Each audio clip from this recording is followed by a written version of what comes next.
কি অসহ্যকর গরম। ট্রেনে জানালা দিয়ে গরম বাতাস যেন ঝলসে দিয়ে যাচ্ছিল।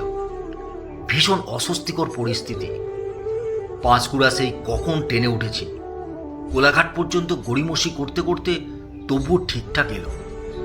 কিন্তু দেউলটি থেকে বাগনান আসতে পাক্কা 25 মিনিট নিয়ে নিল। তার মধ্যে সামার লাভার এক কপতিও আছে। জানালার সিটে বসে দুপুরের ঝলসানো রোদ আর গরম হাওয়াতে লেপ্টে আছে একে অপরের সাথে। একটা চ্যাংড়া ছেলে, সে আবার আমার মুখোমুখি বসেছিল। কপতিকে বেশ কিছুক্ষণ ধরে নজরদারি করলো সে। তারপর গান ধরল, দাদা আমার যেমন তেমন, বৌদি আমার মডার্ন। গানটা শুনে কপতি জোর ছেড়ে তখন মোটামুটি 10 ইঞ্চি মতো একটা গ্যাপ তৈরি করলো নিজেদের মধ্যে। চ্যাংড়া ছেলেটা দেখলাম এবার বেজায় খুশি।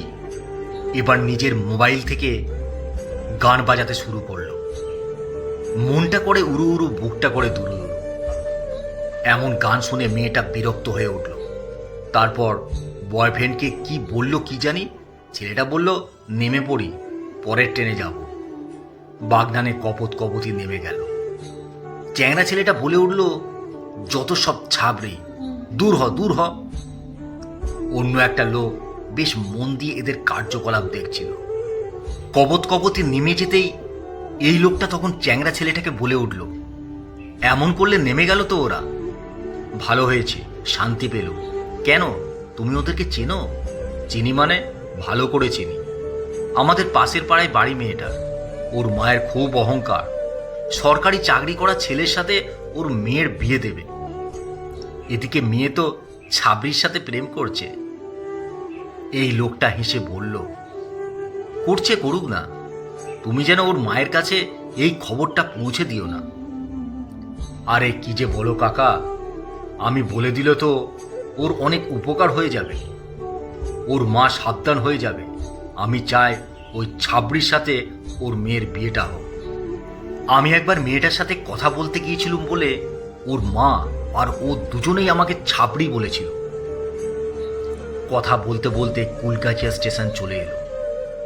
চ্যাংড়া নেমে গেল আর এই লোকটা বলে উঠল, যত সব আগুল পাগুলের দল। আমি হাসবো না কাঁদবো বুঝতে পারছিলাম না। অসহ্যকর গরমে বাগনান থেকে কুলগাছিয়া আসতে ট্রেন টাইম নিয়ে নিল 15 মিনিট। চ্যাংড়া নেমে গেল। এবার উঠল এক সত্যিকারের পাগল। ট্রেন চলতে শুরু করলো আর পাগল জোরে জোরে বাস কন্ডাক্টরের মতন বলে উঠল, Burrabazar, Chitpur, college street, Sealdah, seat ফাঁকা সিট ফাঁকা। ট্রেন ভালোই গতি নিয়েছে তখন। পাগল এবার চিৎকার করে বলে উঠল, আরে ভাই আস্তে চালা, এত জোরে কেউ চালায়? এই ড্রাইভার, কথা কানে যাচ্ছে না? গাড়ি থামা তুই।